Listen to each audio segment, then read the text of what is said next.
Knox Guitar Box is an FMX production, created with the support of Flint Merrill Music and LeGrand Music Studios. Together, we're committed to celebrating the people, instruments, organizations, and stories that strengthen the guitar and music community throughout East Tennessee and beyond.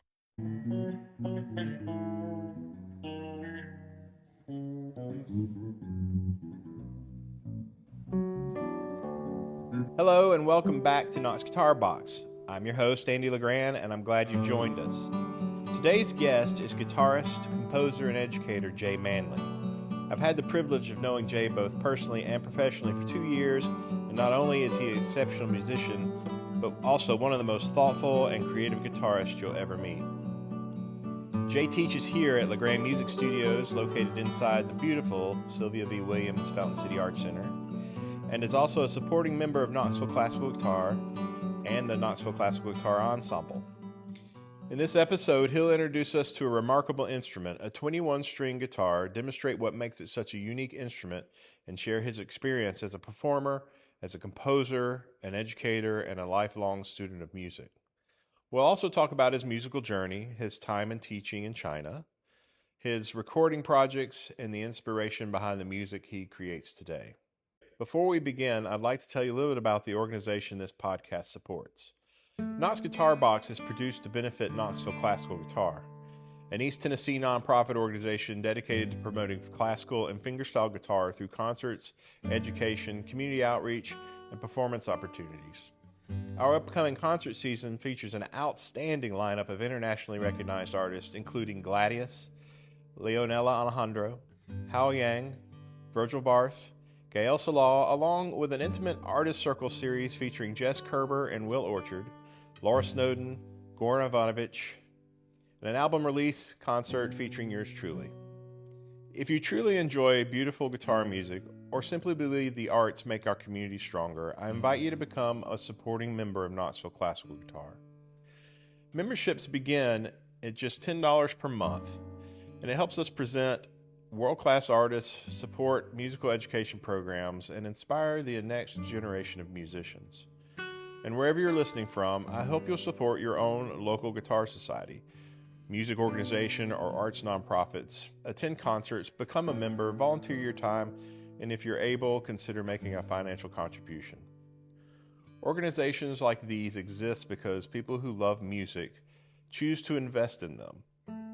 And together we can ensure that the traditions of classical and fingerstyle guitar continue to thrive for generations to come. I'd also like to thank the Fountain City Arts Center for being such a wonderful creative space where we could record Knox Guitar Box.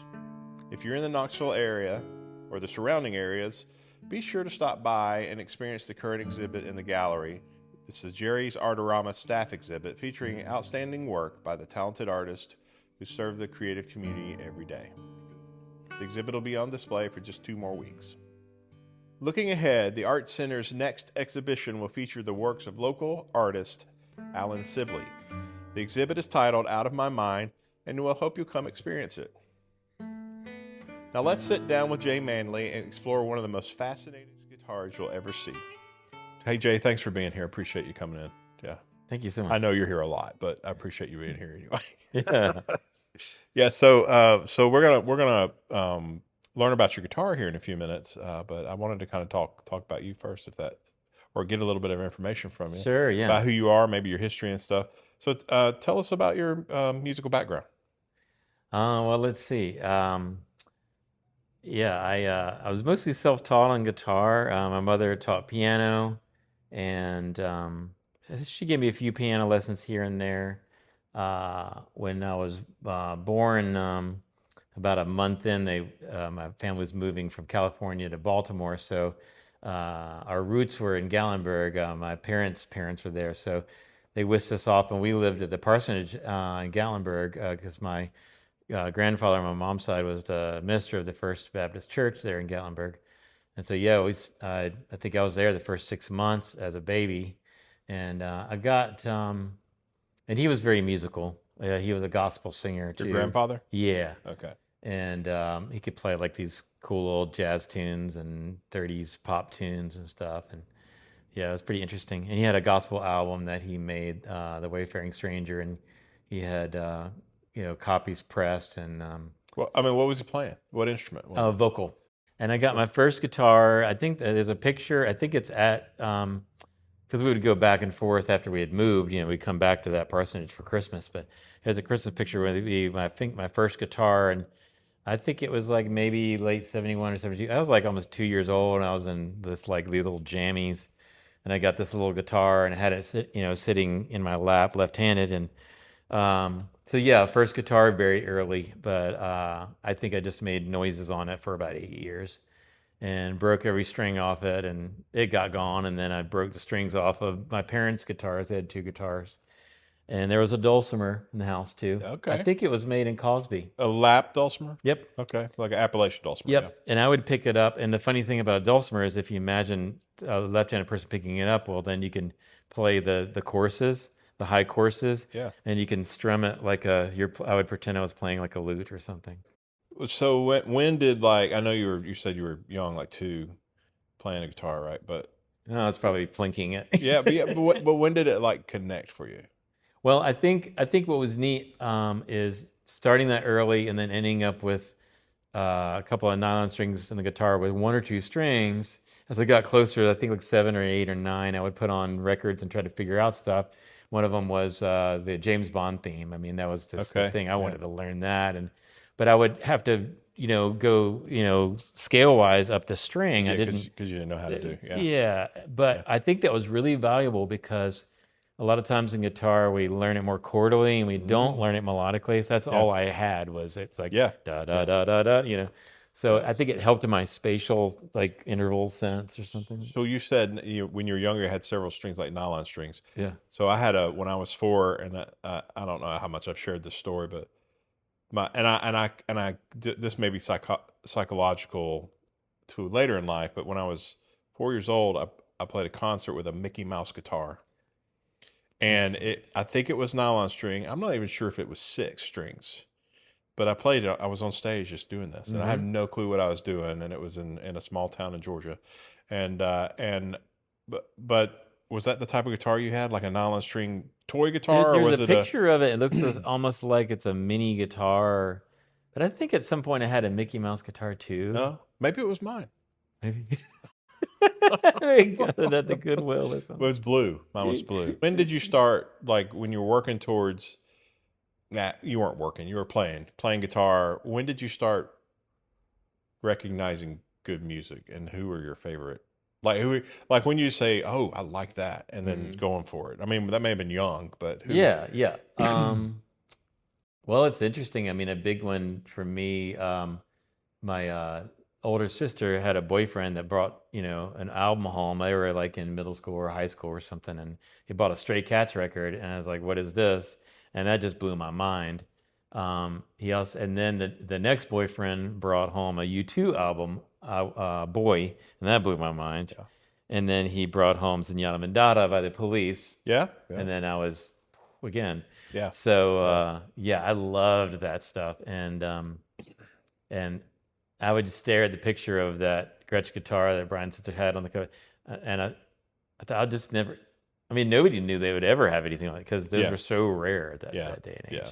The guitarists are dime a dozen, and then left-handed guitarists aren't, right? Mm-hmm. So there's not a lot of guitars made for left-handed players, or they do it, but it's just not a very common thing compared to guitars. And a lot of left-handed players play right-handed. Yeah, because that actually, Bo Davis. Bo Davis teaches here too, and he's left-handed, but he plays right-handed. Yeah. And I know a few other people that do that as well. Yeah, there just wasn't much choice. I mean, and also when you're young, you don't know. You just flip the strings around on whatever acoustic and I had an early Strat that I'd flip the strings around and sawed the nut with a butter knife. I mean, you just get by. But then I started getting more picky, and in my 20s, I gradually started getting things, and things became more available. I think in the 90s there was a lot more available. I've always thought that left-handed players may have an advantage if they played right-handed because of the technical need in this hand. Left-handed players have an advantage because they fancy themselves quite a bit. So. Oh, that's okay. Yeah, that works. Yeah, we think we're special. Yeah, that works. So. And you are. And you are. Yeah. And then in college, when I was working on my classical guitar degree, like a few months in, he's like, we might have you switch, but it'll be good because you won't have any bad habits. It was like, I'm going to ruminate on it. I'm going to call my colleagues. And so my instructor, he called a few people. What should I do with this kid? And they're like, oh, just let him play left-handed. Yeah. So I got out unscathed. But anyway, I want you to know that, I appreciate you, being at the studio and in this building and doing the stuff here. This place just is so creative, and you fit right in. And as a leader here too, you do a great job with that. And I know your students love you. I'm sure they want to hear, like, was there a moment that you knew that you were going to do music forever? yeah. No, I don't think so. Art was a big thing for me too. I almost majored in art. But I mean, even after I got out of college, I mean, don't know that I didn't feel like I had a music career. But you work on things and you do things, and the illusion is that it's linear, that life is linear, and that you're like heading towards, I'm going to get signed, I'm going to be a famous artist, and you get all these weird ideas, and like it's never enough. Yeah. But it's actually going in all these other ways, and like you have off branches, and like you come back around, but now looking back from now, it's like, well, have I done things that an established artist would do? I can think of a few things that, well, yeah, I've done them, but I guess it is a career now. So. Yeah. Well, that's kind of a thing. Eventually, you moved overseas Mm-hmm. to teach too. So, Yep. Were you just teaching overseas? Is that how what was that about? Yeah. My wife Jane really wanted to get an international experience teaching abroad. Her orchestra job was part-time, and it was possibly going to change in the new school year. So I was like, let's try to do this thing. And she was really going after it. And at one point, she was at a job fair in I think of the Midwest, and she was calling and saying, "What about Latvia?" Oh, okay, it's cold, but yeah, I could do Latvia. Like, okay, what about this place? And then the Mediterranean. Like, well, okay, and then nothing. It was like all these like irons in the fire. Yeah. And nothing of it panned out. And then like a few weeks later, the school NCPA, somebody called from China, and she had a Zoom interview, and off to the races we were, scaling things down, and we headed over there. It ended up being 5 years. But I was just going to tag along and be the traveling spouse. Yeah. And I thought, well, maybe I'll make a bunch of instructional YouTubes if I can even get out beyond the firewall with the VPN or something.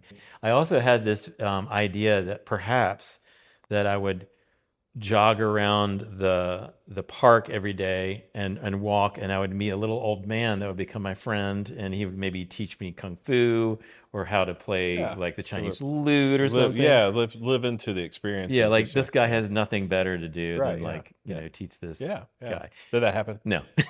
No. You didn't learn kung fu. Did you play the lute? Yeah. So wait, so you went and you thought these are things you might do, but what did you end up doing? Oh, I ended up getting hired by the school to do first AV and do like everything from fixing MacBooks, projectors, doing the sound for all. There was a lot of entertainment events the kids would do. Yeah. There was a lot of assemblies and concerts, and that was one job I got. And as that went along, I ended up in China helping purchase a whole new sound system for the theater, designing what it should be. Okay. That was cool. That was challenging and cool because like everything's in Chinese, and I had to take pictures of it or ask people like, what is it I'm ordering? Yeah. And they're going to install it all in the summer. Yeah. So that was really neat. And we had these big concerts and talent shows, but also I got hired for an additional job to be a teaching assistant to my wife, Jane, who was teaching choir, music technology, band, but they wanted me for the music tech. The music technology. I had not taught classrooms, so that was a big challenge for me. Yeah. Other things that were nice about the experience in the school was that we had to do a lot of big meetings and workshops and presentations, and it really helped me with making presentations, speaking to a room, speaking to large audiences and stuff. They put a guitar on me, I'm fine. I can play for a few thousand people, but make me just talk about something, and Yeah. I get a little nervous. But Yeah. but that really helped a lot. Yeah. And then we had noticed that somebody had been trying to make a studio there at some point. We could see evidence of it. There was like a glass between two big practice rooms, and somebody was making a control room.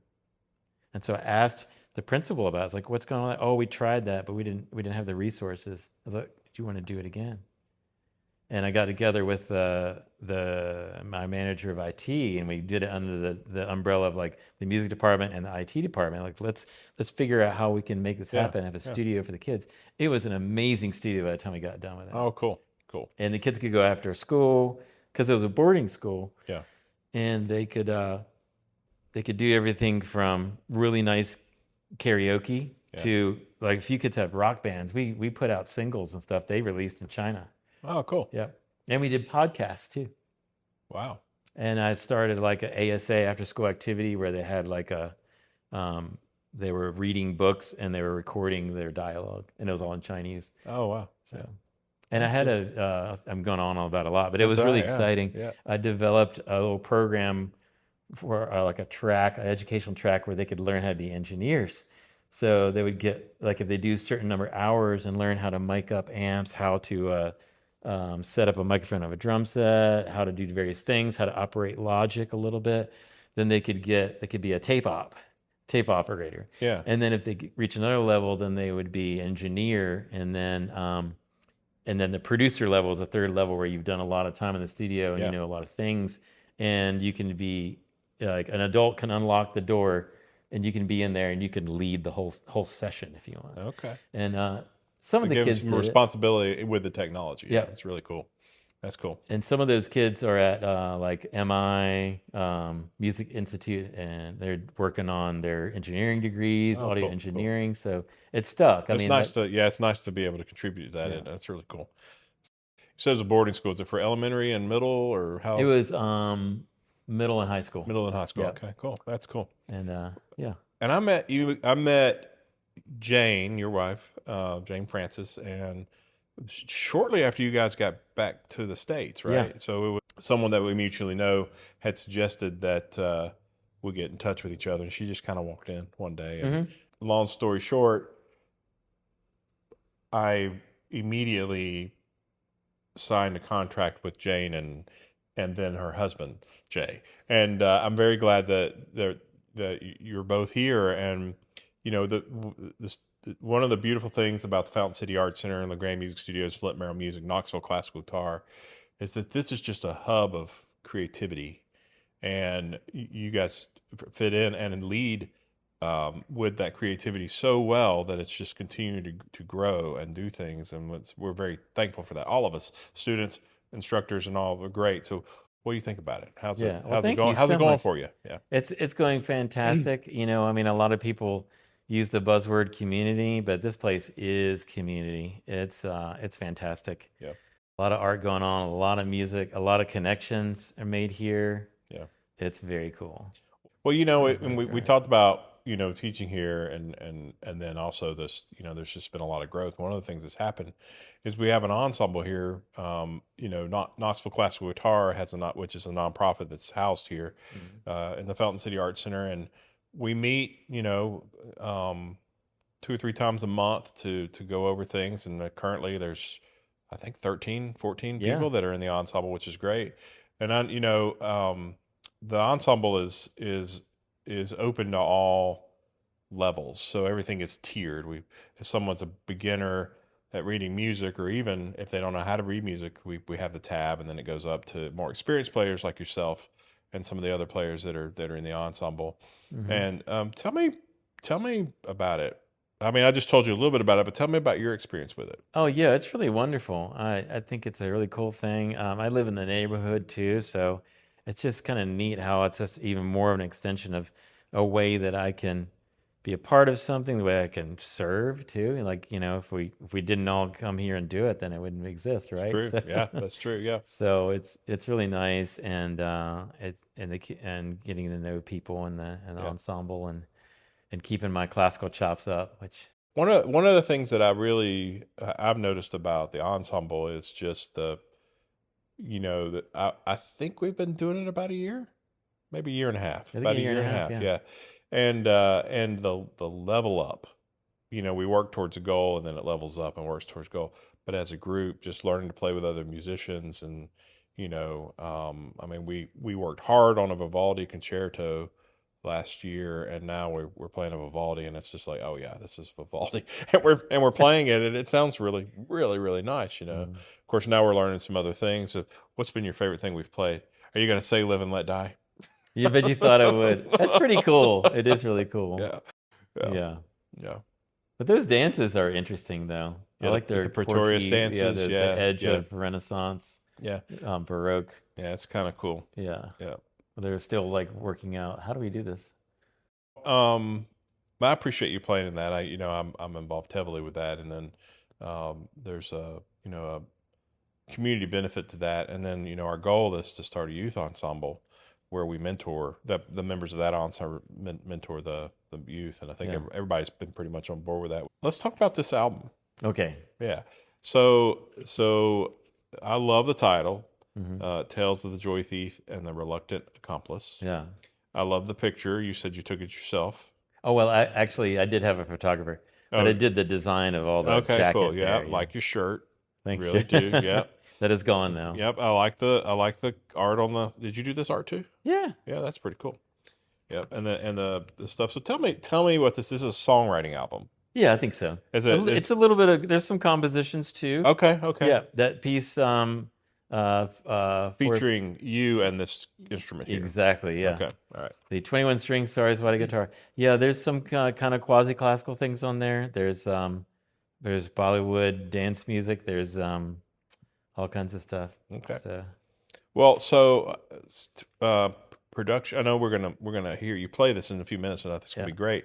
But production time with this. I know you had other instruments and all. Was it a quick turnaround, small turnaround, or short turnaround, or how did Trying to that? think of how long it's been on it because I had a nice home studio and nice gear, so I would just work on it from time to time, Yeah. and then wrangling different players. Had a couple of different drummers, Doug Edmonds, who is a great friend of mine, a fantastic drummer, and Matt Voorhees as well. Matt Voorhees he's located in Raleigh, and Doug is in Hillsborough, North Carolina. And Matt also played vibraphone on a tune, and I had And you said he played dobro as well, right? Did you say no, dobro? no, Just vibraphone. Okay. yeah, vibraphone, yep. Okay. Yep. And Angelica Rogers, who I believe is in New York now, she played trumpet and arranged this elaborate, cool trumpet part on the song Maybe. So I just love hearing that. It's like it's very interesting what she did with it. I like took it like in this Miles Davis place or Oh, something. cool, cool. Yeah. Well, we have this. This is streaming everywhere, and then we also have this for sale here at the Fountain City Art Center. As we do, several other instructors who teach here music have their album as well. We have several of Jay and Jane's album over there as well. Actually, just yours, right? Hmm. Yeah, yeah. Well, actually, we've got we had a band, my wife and I, Jane, called Velvet for Yeah. a number of years, and we have 3 releases, and we've got 2 You of got them you got here. them over there. Okay, Yeah. okay, great, cool. Yeah, That's cool. we were the greatest band that ever was. I bet. I mean, there's no doubt in my mind that you were the greatest band there ever was. Yeah, Velvet. Right. Yeah, that's great. Okay, well let's hear this thing. Yeah. All right. We'll move back to the conversation with Jay in just a few moments. Now I'd like to take a few minutes to talk about our next episode where we'll chat with Brian Paris of Paris Guitars. Brian and his team provide service to the musical community of East Tennessee and beyond by blending advanced technology with old world craftsmanship to create inspiring and great playing instruments. So make sure to tune in 2 weeks. I'd also like to take a few moments to recognize the organizations that help make this podcast possible. Their support brings conversations like today's to guitar enthusiasts throughout East Tennessee and beyond. Knox Guitar Box is made possible in part through the support of LeGrand Music Studios, proudly serving the Knoxville community since the turn of the century. Whether you're just beginning your musical journey, Preparing for college auditions or desire to level up your skills, LeGrand Music Studios offers one of the most diverse and experienced music faculties in East Tennessee. Each instructor is an active professional musician, bringing real-world performance experience to every lesson. From singer-songwriters to touring artists to jazz musicians and rock performers and classical guitarists, students learn from musicians who are actively performing and creating music. LeGrand offers private instruction in guitar, piano, violin, voice, bass, ukulele, cello, woodwinds, horns, and other instruments for all students and all ages and all experience levels. Learn more at legrandmusic.org. Knox Guitar Box is also sponsored by Flint Merrill Music, Knoxville's guitar company. Flint Merrill Music focuses on quality, affordable instruments designed for music education and ease of playing. Today's featured instrument is the Flint Merrill One Flex, a comfortable 7/8 size nylon string guitar that bridges the gap between a full-size classical and smaller student models. It's ideal for older beginners, teens, and adults, and everyone who appreciates a more comfortable playing experience. At just $389, the Flint Merrill One Flex delivers exceptional value while offering the tone and playability students need as they grow. Learn more at flintmerrillmusic.com. And also FMX, who partners with music studios, independent instructors, retailers, music stores, artists, and arts organizations to help them grow. Whether you're looking to expand your lesson program or add retail sales, strengthen your marketing and branding, or improve your operations, FMX provides practical solutions built specifically for music businesses. Learn more at fmxhq.com. Thank you to all of our partners and supporters for helping make Knox Guitar Box possible. If you'd like to learn more about any of the organizations featured today, you'll find links in the episode description. Now back to our conversation with Jay. So this is the guitar that you made this album with that we were talking about earlier, right? Yeah. That's right, yeah. Okay, so what is this? It's a 21-string guitar. I call it the Saraswati guitar because it was influenced by an Indian instrument called the Saraswati Veena, as well as the sitar. Okay. It was made by Wes Lamb. We both worked together on it. He's an instrument designer and builder, and he does things like this already that are fan fret multi-string guitars. Where is Wes located? He's in Hillsborough, North Carolina. Oh, North Carolina. Yeah. Okay, cool. And so he had some things that are very similar to this without the extra, the harp strings and whatnot. Yeah. So I came to him and said, can we make something, collaborate on something, but with your design? And I mean, it's beautiful. What's the wood? It's mahogany. Okay. And a funny kind of thing was I had this giant spreadsheet I was gathering ideas with, and I think it was like around, probably like, I'm trying to think, I think around 2007, something like that I started sketching ideas and getting ideas of what I wanted to do, and had all these ideas about what type of wood or what I wanted to do, and I wanted to sound sort of like a sitar, but not a sitar. And the reason being is I was studying the sitar and I'm a left-handed player, but I was playing it right-handed, and it was really fun and interesting. But I kept thinking, this is neat, but I kind of want to make a guitar that can do some of these things. Yeah. And I'm not the only one that's ever done that. I mean, it became really popular in the late 70s to design different types of Indian classical sitar-inspired guitars. I mean, there's multiple designs. And this has fanned frets, correct? Yeah. Okay, both directions, actually. It looks like it's fanned up here going this way and fanned down here going this way. Yeah, so what that does is I think it's about 23 inches for the high E. And it's tuned fairly standard, believe it or not. There's your standard tuning, and then you get to the seventh string, and I typically tune it to a low A. Okay. So by the time you get to the scale length of the thickest string, it's probably about 26 and a half, maybe even 27. I don't remember off the hand, but it's quite a bit longer, so you get a crispness out of these lower notes. Versus them being muddy? Yeah. I mean, because the strings would be looser, correct? Yeah. Yeah, you get enough speaking length so that you can do goofy things like that down there. Cool. Whatnot. Cool. But the shorter scale length on the top makes that E real sweet and real easy to bend. I like to do bends kind of like that on some of my other guitars anyway, but it's a lot easier on this one. Because the scale length is shorter. Yeah, so I can do things. Cool.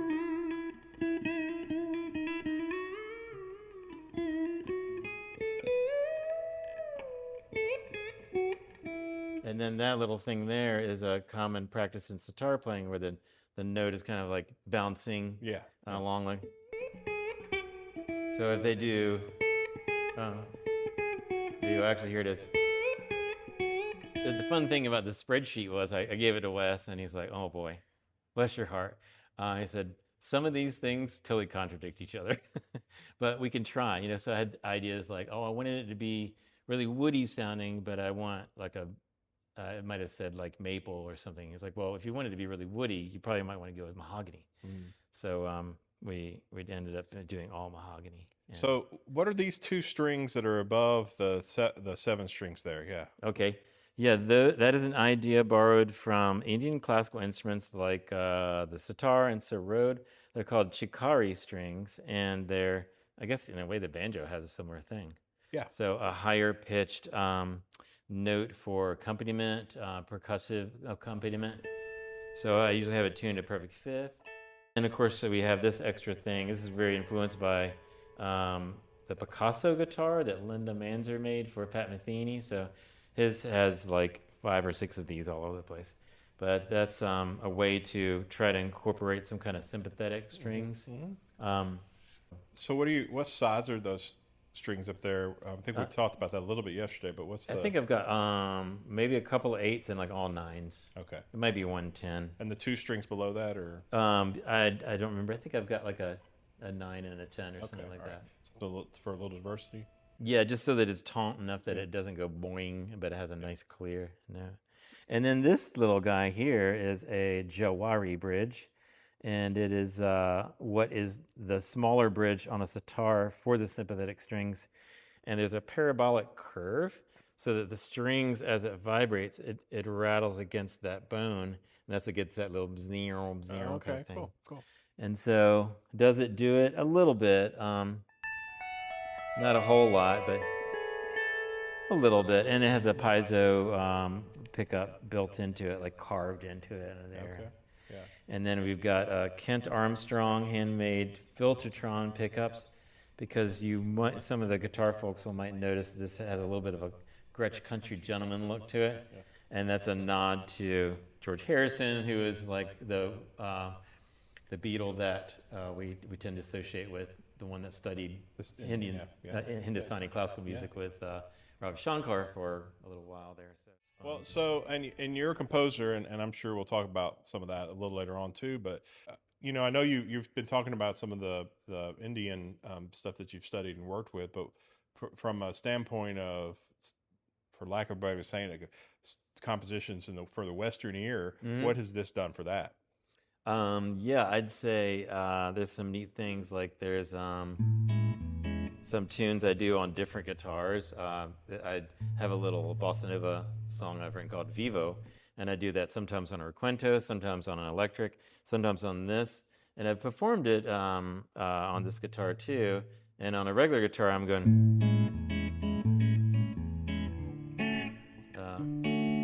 But in this case, I could go.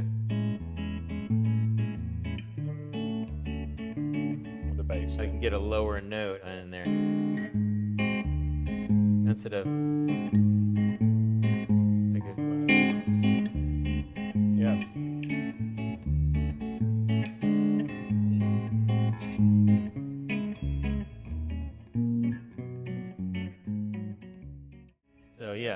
So so it gives a lot more movement that you can do. It's a really clean sound too. So nice. I've also tried to realize that I don't have to play all 7 strings at once. I have some where I strum and do that, but it can be really effective to have a spread out thing where you've got just 3 tones, but they've got a little more space, like piano-like. Yeah. I think that. Or they're different registers. Yeah, and then also for notating some of the stuff I've done, my first inclination was to have a bass clef for the low string, and then a percussion line for the chikari strings.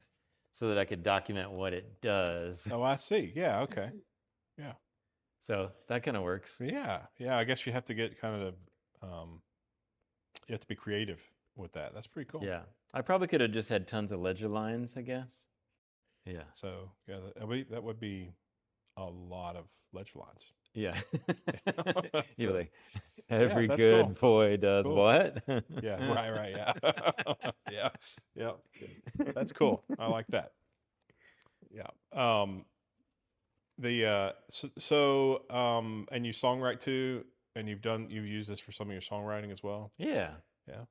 And It's a songwriting album. yeah. Yeah. And it was really fun to do. This was 2015 I released this. I recorded it all myself. And we did have a pretty nice home studio at the time, so we weren't just slumming it. Yeah, we want to make sure that people see that too. Yeah. And Tales of the Joy Thief and Reluctant Accomplice. Yeah. Yeah. So I remember that year, Fiona Apple had an album called "Win the Pawn," yada da da da da da, and I was like, I would like to have a title like that. That's cool. That's very, very cool. But yeah, in recording, I think it was all this twin. There might have been a couple where I played a car Rambler as well, which are handmade in Pittsburgh, North Carolina, where I did a lot of work for a long time.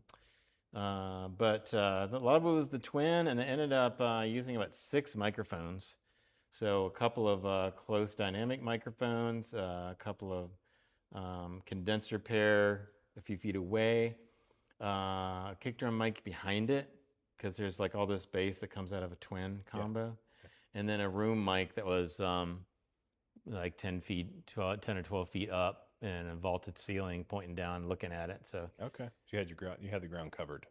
Yeah. It kind of created like the sense of that you're there with the amp, which is cool. Yeah. Because there was not a lot of overdubs. This wasn't about like this needs to be like a lead track or a rhythm track with a bunch of drums and other stuff. This needs to be vivid in 3D, you know? Yeah. And using 1 or 2 mics just wasn't getting it. Cool.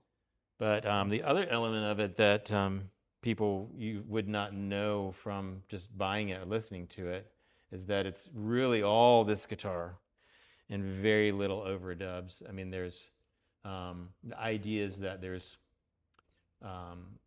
this guitar and then sometimes like a percussion element. Yeah. So one of the songs has a tablaist. Okay. Another one has a 2 or 3 have a drummer friend of mine that was phenomenal, and he also played the vibraphone.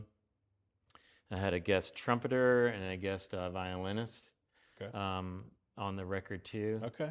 And then there was some vocals on some of the tunes. I did some vocal overdubs. I did a little bit of synthesizer, but not much, because I didn't want people to think, oh, I'm just hearing a synth. Right, yeah. Because a lot of times it's this stuff that's happening, or this gets droning and it sounds like a synth pad. Yeah. So yeah, it was fun, and it's tons of different genres, but it's all this instrument. So there's everything from the first piece is sounds like a very reflective kind of classical guitar meets electric guitar piece with a little bit Indian influence to it. And then the second one sounds like a rocker, you know. So there's jazz songs, rock songs. There's like some Bollywood sounding stuff on there. Okay. So yeah. Cool. So it's got a little bit of everything on this album. Yeah. With that guitar. Yeah. And additional instruments. That's pretty cool. Yeah. And we have this here. Well, you sell it on, it's streaming too, right? Or is it not? Yeah, it's streaming. Yeah. But it's also, the actual CD is for sale here at the Fountain City Arts Center, Flint Merrill Music, right? Yeah. Cool. Indeed, yeah. Cool. All right. Well, you want to play something for us? Sure, yeah. Okay. I'll take a stab at the 4 reflections here. That's the first cut. Okay. So.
Sweet. That's really nice. Thanks for Thanks. playing that. What's that called again? 4 reflections. Four Four reflections. because Okay. And that's actually the piece of sheet music you showed me there. indeed, yeah. So it's kind of it's a theme of variations, I think, for doing things.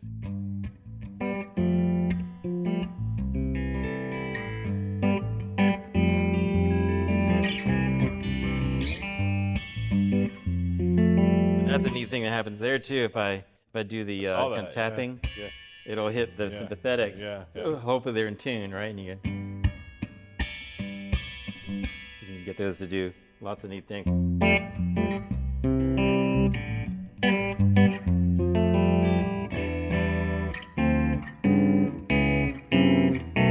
So I had a lot of fun with that little progression.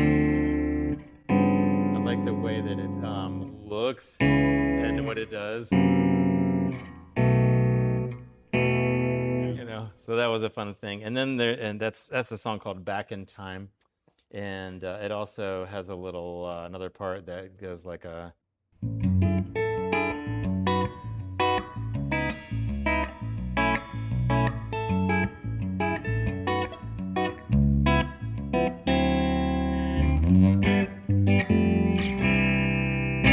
Yeah, so that's another element there too. It's cool, and I can kind of hear you mentioned the Gretsch Country Gentleman. I can kind of hear that in those pickups there for sure. It's nice. Very, very and nice. then there's a tune I can do, and I retune these a little bit.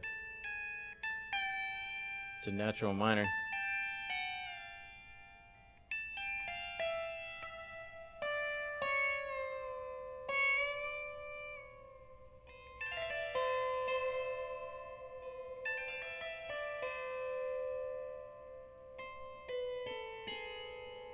Reach around here.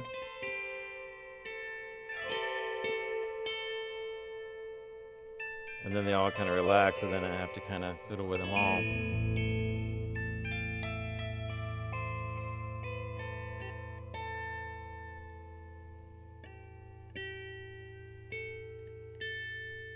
Yeah, and sometimes I use a very thin pick on some of this stuff.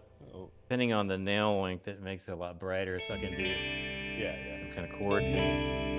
So I have a tune called Maybe that I had Angelica Rogers play trumpet on, and she actually did a lot of interesting arrangement and overdubs with the trumpet all in one day.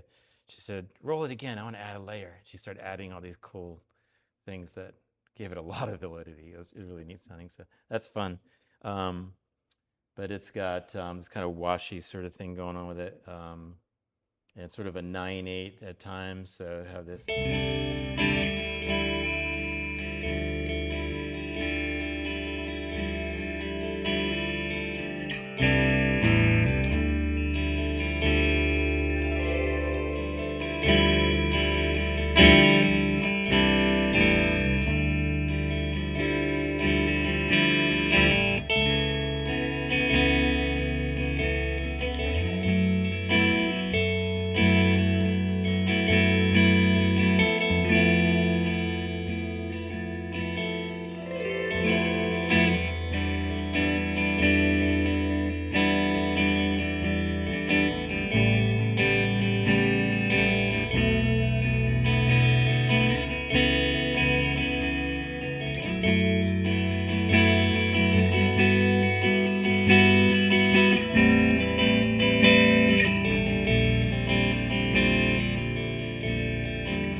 Cool. And you hear that bass part, being very independent there too, which is really cool. That's nice. Yeah. Now, I guess the 7th string really adds for that too. So it's a good thing. So. Yeah, it can do little bassy things. So.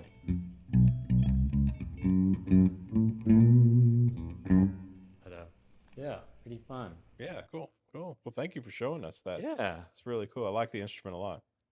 Thank you. And it's got some just really, not only is the tone great, but just the ability to do multiple things, and in the hands of someone like yourself, that's really fantastic. So well, thank you. That's good. Yeah, I think it's changed over the years. I mean, it was I finally got it about sometime in 2000, late 2008, and it's gotten brighter, I think, over time. Cool.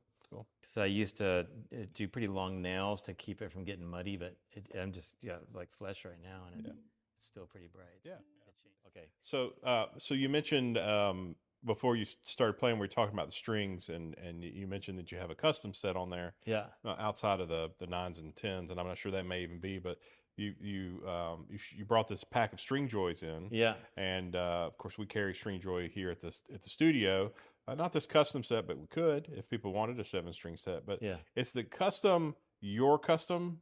It is. It is your custom. So this is the Jay Manley String Joy Signature Nickel Wound Customs, right? That's right. What it is? Well, Okay. you can go on the site and you can with a widget you can dial in like exactly what gauges cool. you want. Yeah, cool.